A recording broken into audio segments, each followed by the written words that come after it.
Radical. This year's All-Star Weekend, for the most part, was a fucking joke, man. It was a fucking joke. Almost 400 points was scored in the All-Star game. I'll repeat that. Almost 400 points was scored in the All-Star game. I'm pretty sure that's the most points ever scored in an All-Star game, and I'm pretty sure there wasn't a lick of damn defense that was being played in that entire game. I watched the highlights from it, I watched bits from it, and people were making uncontested shot, mostly threes, uncontested three after three after three. There was a layup line. It's hard under normal circumstances for regular season games to get a lot of these players, like for instance LeBron, to play any defense. Speaking of LeBron, he was a starter for the West team. Curry was not a starter.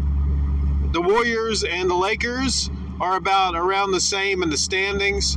I don't get and understand why LeBron James is starting for the West team, other than the fact that maybe the NBA wants to tout that he's got 20 straight All-Star starts. I mean, hell, I don't think he even played a whole lot in the game. I don't think any of the All-Stars, supposedly All-Stars, cared about the All-Star game. I think more or less they care about, being chosen for the game, but then when they get to the game, it's mostly like a shoot-around. I saw the highlights, man. I watched it, and normally I want to look up the whole game and see the whole game because this is the kind of thing that interests me. I mean, being able to see the best players in the NBA competing against one another, East versus West, I mean, that's regularly pretty freaking epic.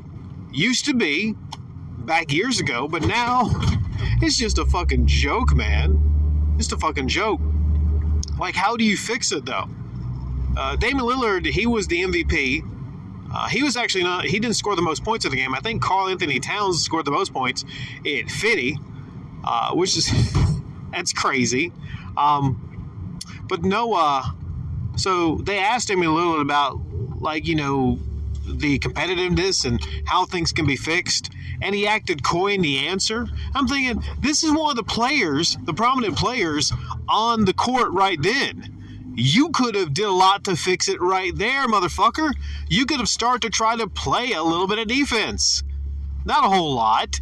Not playoff level defense, but, I don't know, just try to make it a game, a basketball game, because basketball is down to two parts. There's the offense, and then there's a defense.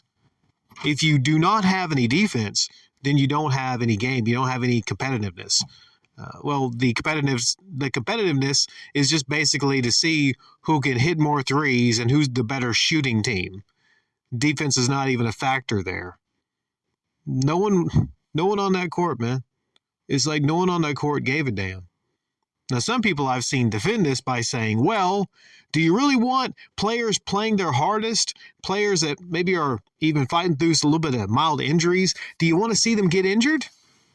I mean, no one wants to see any players get injured, but if that's the case, why the fuck even have an All-Star game? Why even put forth all the money towards putting it together and even have an All-Star weekend that supposedly the big centerpiece of the All-Star weekend is not the dunk contest, not the three-point shooting contest, not the celebrity game, but it is the All-Star game. It's a whole weekend build-up to it.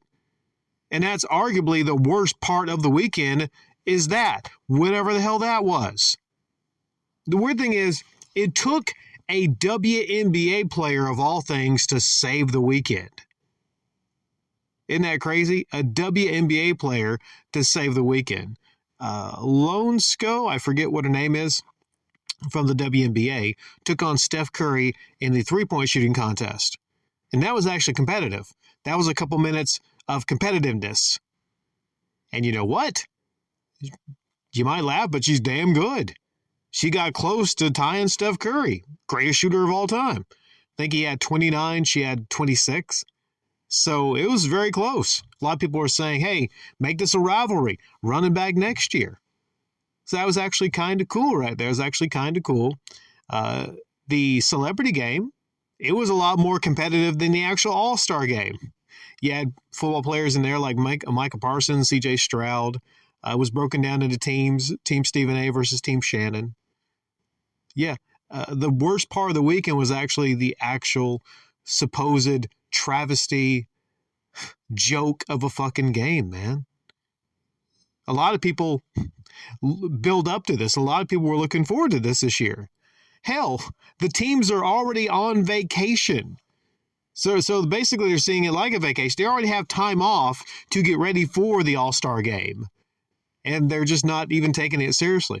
So what can be done? What can the league do? What can Adam Silver do to actually go back to making these actual competitive games? Other than just trying to shame the All-Stars? Or how about we just have a non-All-Star game?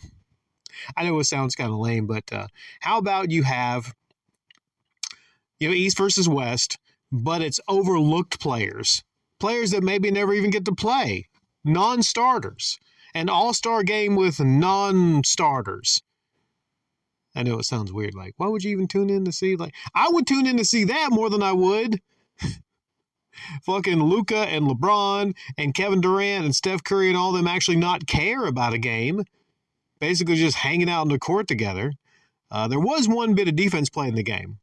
I think it was Luka Doncic that was rejected, that missed on a dunk by the goal, the rim itself. So the rim, the inanimate objects, were playing the hardest D of the game. What a fucking joke.